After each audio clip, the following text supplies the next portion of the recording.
কে এই লোক? সে কি আদৌ মানুষ নাকি অন্য জগতের কেউ? কোথায় ছিলেন আপনি?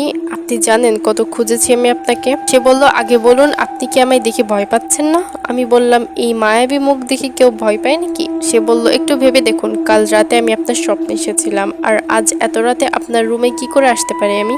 এখন আমি আসলেই ভয় পাচ্ছি। আসলেই তো, কি করে এটা সম্ভব? সে যখন বুঝতে পারলো আমি তাকে এখন ভয় পাচ্ছি, তখন সে বলল, ভয় পাবেন না, আমিও আপনারই মতো আল্লাহ সৃষ্টি করা একটি মাকলুকাত, কিন্তু আমি মানুষ নই, একটি জিন। আসলে আমি আপনাকে দূর থেকে দেখতাম, আমি কখনোই আপনার সামনে আসতে চাইতাম না। আপনি কিছুদিন ধরে আমায় দেখতে চাইছিলেন, তাই দেখা করলাম। আপনার ভয় হয়তো এখনো কাটেনি। আচ্ছা, আমি তাহলে আসি। আবার সেদিনই দেখা হবে যেদিন আপনি দেখা করতে চাইবেন। আল্লাহ হাফিজ, আসসালামু আলাইকুম। সকাল হলো, ভয়টা ভালোই পেয়েছি, অনেক জ্বর আসছে আমার।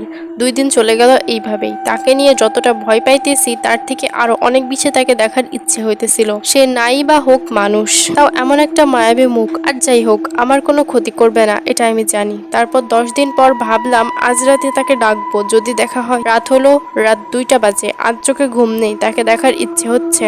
অনেকবার বললাম, কই আপনি দেখা দেন, আমি দেখতে চাই আপনাকে। হঠাৎ করে দেখলাম একটা আলো জানালা দিয়ে ঘরে প্রবেশ করলো। একটা সময় সে আলো থেকে বের হলো সেই মানুষটা, যাকে দেখার জন্য পাগল ছিল এই মন। কেন জানি না আজ তাকে দেখে ভয় হইতেছে না। সে এসে বলে, আসসালামু আলাইকুম।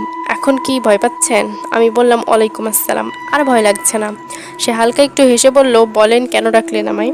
আমি বললাম, আপনাকে দেখার খুব ইচ্ছে হইতেছিল তাই। সে বলল, আপনি কি চান আমি রোজ রাতে আপনার সাথে দেখা করতে আসি?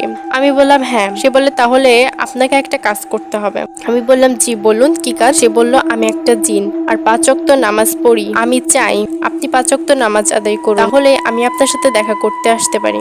আমি বললাম, ঠিক আছে, আর আল্লাহর ইবাদত করব, এটা তো ভালো কথা।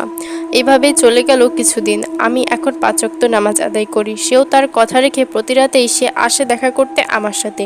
কিন্তু বাবা মা বিষয়টা প্রথমে খেয়াল না করলেও আমার হঠাৎ নামাজি হওয়া তাদের কিছুটা হলেও অবাক করে। একদিন রাতে সে আসে, আমরা ফজরের আগ পর্যন্ত কথা বলি। পরের দিন মা বলে, তুই এত রাতে ফোনে কার সাথে হেসে হেসে কথা বলছিলি? আমি বলি, কই।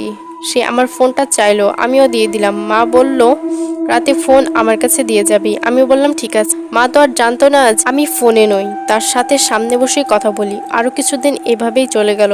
হঠাৎ একদিন মা বাবা আমায় ডেকে বলে, তুই কি পাগল হয়ে গেলি? আমি বলি, কেন বাবা? সে বলে, প্রতিদিন গভীর রাতে তুমি একা একা কার সাথে কথা বলো? রুমের বাইরে থেকে অনেক